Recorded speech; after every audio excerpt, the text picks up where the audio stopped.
Est-ce qu'il y a d'autres interventions sur ce projet de loi? Alors, je cède la parole. Je reconnais Monsieur le député d'Hochelaga Maisonneuve.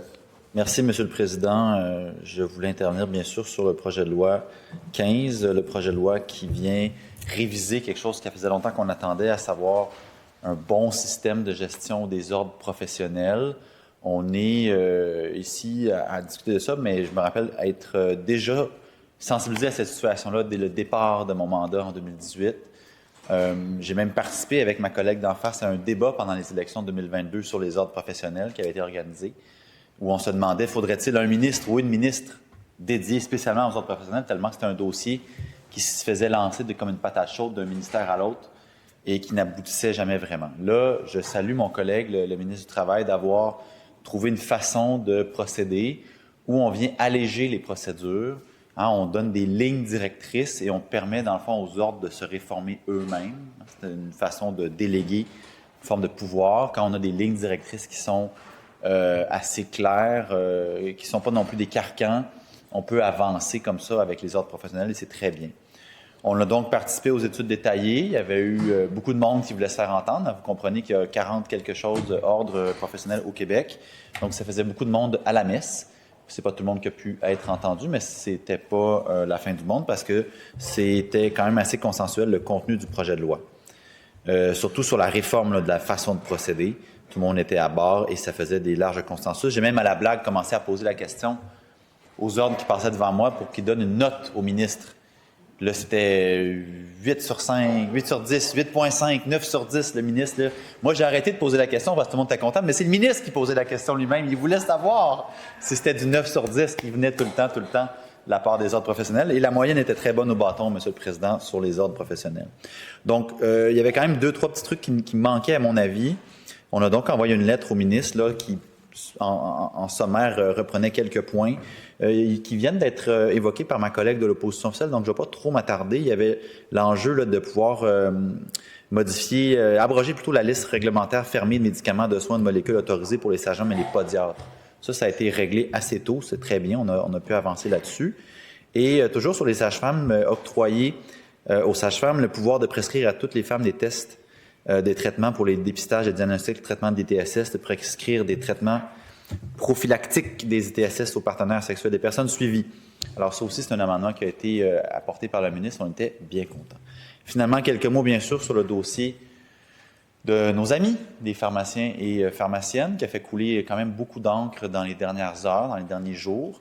Nous avions été approchés par une coalition de gens qui ne sont pas toujours du même côté des différentes batailles politiques, à savoir les employeurs, les travailleurs via leurs syndicats et l'association des assureurs. Pas toujours du monde qui sont toujours du même bord, justement. Et ils nous ont approchés, je constate qu'ils avaient approché aussi mes collègues des autres partis pour dire il faut qu'on fasse quelque chose sur les honoraires de médicaments pour les assurances collectives, donc celles qui sont en parallèle de la RAMQ. Et comme le disait ma collègue, il y a presque 40 des gens au Québec qui cotisent et qui utilisent un régime d'assurance particulier. C'est un enjeu sérieux parce qu'il y a une explosion des coûts en ce moment. Les travailleurs-travailleuses là, qui ont leur chèque de paye, là, qui regardent les déductions, et celui des assurances, il explose dans les dernières années. Il y a différentes raisons à ça. Le prix de certains médicaments, c'est pour ça que nous, à Québec solidaire, on propose de faire Pharma-Québec, par exemple, et un régime d'assurance publique et universelle d'assurance médicaments. Mais il y a aussi le fait qu'il y a des honoraires qui sont exagérément élevés, parfois plusieurs fois l'honoraire qui est chargé pour la RAMQ. Pour ce qui est des honoraires de la RAMQ, c'est une liste qui est claire avec des chiffres qui sont clairs pour tout le monde, tandis que pour les régimes particuliers, il n'y a pas de règles. Et il y a d'autres provinces comme l'Ontario qui ont commencé à mettre des règles pour gérer ce que moi j'appelle un peu le Far West.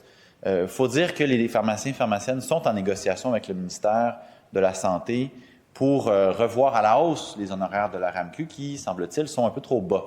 Mais ce n'est pas une raison, ça, M. le Président, pour se revirer de bord puis aller surcharger, surfacturer les régimes particuliers pour essayer de balancer la chose. Bien, c'est parce que pendant ce temps-là, c'est des vrais travailleurs et des vraies travailleuses qui payent quand même la facture.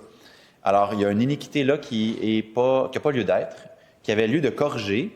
Alors, j'en ai glissé un mot au ministre, il était d'accord, ça faisait consensus avec l'opposition officielle également. L'amendement a été rédigé et déposé par le ministre. C'était très simple, on donnait un pouvoir habilitant à la ministre de la Santé de pouvoir intervenir là-dessus.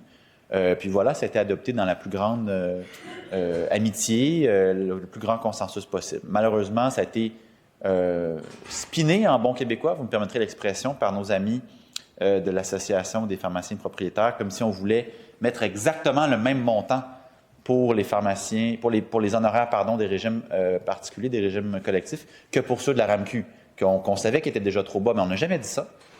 On n'a jamais dit ça, on n'a jamais pensé ça. Ni moi, ni mes collègues des autres partis n'ont jamais dit ça non plus, mais bon, le spin est parti dans un communiqué de presse vendredi, et après ça, c'était terminé, c'était ça qui était pris comme vérité parmi des gens qui nous ont écrit beaucoup, qui nous ont appelés, qui sont venus nous visiter, la plupart très cordiaux, une bonne partie un peu moins, mais c'est ça l'aléa de la vie publique. Je suis quand même déçu, Monsieur le Président, que l'amendement ait été retiré par le ministre, parce que je pense que c'était quand même un pas dans la bonne direction. Les régimes d'assurance collective sont en péril à moyen et long terme au Québec. C'est pas quelque chose qui semble être pris là, très au sérieux du côté du gouvernement. Je comprends qu'il y aurait peut-être lieu d'être d'avoir fait plus de diplomatie en amont avec l'Association des pharmaciens. Moi, évidemment, je ne connaissais pas le fin détail d'où était rendue la négociation avec eux et elles du côté du ministère. Là, on est toujours bien de l'opposition, on n'est pas au gouvernement. Cela étant dit, il y avait quand même lieu, c'était une bonne mesure qu'on aurait dû garder. Il aurait dû avoir plus de diplomatie avec l'Association des pharmaciens par la suite. Donc, je regrette le retrait de cet amendement-là, ce qui malheureusement est fait. Ça ne nous empêchera pas de voter pour le projet de loi quand même, Monsieur le Président. Ça reste une avancée intéressante. Mais je vais rester vigilant dans la suite des choses pour la pérennité des régimes d'assurance collective au Québec. Merci beaucoup. Merci, Monsieur le député d'Hochelaga-Maisonneuve.